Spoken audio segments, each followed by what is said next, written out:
Sir ಇದು ಅಂದರೆ ಒಬ್ಬರೇ ಫಿಕ್ಸ್ ಇದೆ ಸರ್ ಡ್ರೈವರು ಅಂದರೆ ಅಪ್ಪಾಜಿಗೆ? ಒಬ್ಬರೇ. ಎಷ್ಟು ವರ್ಷ ಮಾಡಿದ್ರು ಸರ್ ಅವರು? ಅವನು 86 ಬಂದಿದ್ದು, 2008 ಅವನು ನಮ್ಮ ತಂದೆಯವ್ರ ಸತ್ತು 2 ವರ್ಷವರೆಗೂ ಮಾಡ್ದ. ಅವನಿಗೇನೋ ಬೇಜಾರು ಒಂಥರ. ಅವಾಗ ಅವರು ವರ್ನಾಟದಲ್ಲಿದ್ದಂಗೆ ಇಲ್ಲಿ ಅಂದರೆ ಸೆಟ್ ಆಗಲ್ವಲ್ಲ, ನಾವೆಲ್ಲೂ ಕರ್ಕೊಂಡು ಹೋಗ್ತಿರಲಿಲ್ಲ, ಅವರೇ ಜಾಸ್ತಿ ಹೋಗ್ತಾ ಇದ್ದಿದ್ದು ಡ್ರೈವರ್ ಜೊತೆ. 86 ನಾವು ಜೂನಲ್ಲಿ ಬಂದವನು ಅವನು. ಅವ್ನು ತಿರ್ಗಿ 2008 ಜೂನಲ್ಲಿ ವಾಪಸ್ ಹೋದ ಕನ್ಯಾಕುಮಾರಿ. ಪ್ರತಿ ವರ್ಷ ಅವ್ರ ಕಾರ್ಯದ ದಿವಸ ಬರ್ತಾನೆ.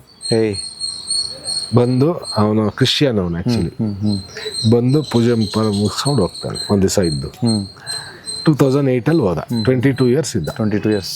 Super sir. ಕಾಂಟ್ಯಾಕ್ಟಲ್ಲಿ ಇರೋರು ಸರ್ ಯಾರು ಸರ್? ಅಂದರೆ ಇಂಡಸ್ಟ್ರಿ ಅಂದರೆ ನಿಮ್ಮ ಆಪ್ತರಾಗಿರ್ಬೋದು ಅಥವಾ ಅಪ್ಪ ಜೊತೆ ಕೆಲಸ ಮಾಡೋದಂತಾರೆ ಅವ್ರ ಫ್ಯಾಮಿಲಿಯವರಾಗಿರ್ಬೋದು ರೆಗ್ಯುಲರ್ ಆಗಿ? ಶ್ರೀನಿವಾಸ ಮೂರ್ತಿಯವರು, ಅಶೋಕ್ ಅವರು, ಆಮೇಲೆ ಇವರಿದ್ರು ತೀರೋಗ್ಬಿಟ್ಬಿಟ್ಟು ರಾಜೇಶ್ ಅವರು ಪಾಪ. ಅವಾಗ ಬಂದ್ಬಿಡ್ತಾ ಇದ್ರು, ಅವಾಗ ಬಂದ್ಬಿಡ್ತಾ ಇದ್ರು. ಮತ್ತೆ ನಮ್ಮ ಲೂಸ್ ಮಾಧವರಪ್ಪ ಬಿಡಿ ಅವರು, ಸಿದ್ದರಾಜ್ ಅವರು ಯಾವಾಗಲೂ ಸಿಗ್ತಾ ಇರ್ತಾರೆ. ಅವ್ರು ಸಿನಿಮಾಗೆ ಬರೋಕ್ಕೆ ಮುಂಚೆಯಿಂದನೂ ಇದೇ ಏರಿಯಲ್ಲಿ ಇದ್ದಿದ್ದು, ಮುಂದೆ ಶ್ರೀನಿಧಿ ಲೇಔಟ್. ಸಿನಿಮಾ ಕಾರ್ಯಕ್ರಮಗಳಿಗೆ ಒಂದಷ್ಟು ಸರ್ ನಿಮ್ಗೆ ಹೇಳ್ತಿರ್ತಾರ ಬನ್ನಿ ಅಟೆಂಡ್ ಮಾಡಿ ಅಂತ? ಆದರೆ ಸಿನಿಮಾ ಪೂಜೆಗಳಿಗೆ ಕರೀತಾರೆ. ನಾನು ಟೈಮ್ ಫ್ರೀ ಇದ್ರೆ ಹೋಗ್ತೀನಿ, ಇಲ್ಲದೆ ಹೋದ್ರೆ ನನ್ನ ಕೈಲಿ ಬರೋಕ್ಕಾಗಲ್ಲ. ಇರೋದು ಓಪನ್ ಆಗಿ ಹೇಳ್ಬಿಡ್ತೀನಿ. ರಿಸಿಕ್ ತಗೊಂಡು ಹೋಗೋ ಅಂಥದ್ದು. ಈಗ ಈ ಟ್ರಾಫಿಕಲ್ಲಿ, ಆ ಟ್ರಾಫಿಕಲ್ಲಿ ಹೋಗ್ತಾ ಇದ್ರೆ ಗಾಡಿ ಎಲ್ಲ ಪಾರ್ಕ್ ಮಾಡಿಬಿಟ್ಟು ನಡ್ಕೊಂಡು ಹೋಗ್ಬಿಡೋಣ ಅನ್ಸುತ್ತೆ. ಅಷ್ಟು ಬೇಜಾರಾಗುತ್ತೆ. ಅಯ್ಯೋ, ನಾವು ಫಂಕ್ಷನ್ಸ್ಗಳಿಗೆ ಹೋಗ್ತೀವಲ್ಲ, ನೋಡಿದ್ರೆ ನಮ್ಮನ್ನ ಯಾಕೆ ಬಂದು ಕರೀತಾರಪ್ಪ ಫಂಕ್ಷನ್ಸ್? ಕರೆಕ್ಟ್. ಹೋಗ್ಲಿಲ್ಲ ಅಂದ್ರೆ ನೋಡು, ಅವರೇ ಬರಲಿಲ್ಲ ಅಂತಾರೆ. ಅಪ್ಪಾಜಿ ಡ್ರೈವಿಂಗ್ ಮಾಡ್ತೀವಿ ಸರ್? ಅಂದರೆ ಮಾಡ್ತಿದ್ರು ಅವರು. ಇವನು ಕ್ರಿಸ್ಮಸ್ಗೆಲ್ಲ ತಿಂಗಳ ಊರಿಗೆ ಹೊಟ್ಟೋದ್ರೆ ಅವರೇ ಡ್ರೈವ್ ಮಾಡ್ತಾಯಿದ್ರು. ಓಕೆ. ಅವ್ನು ಡ್ರೈವಿಂಗ್ ಭಾಳ ಇಷ್ಟ.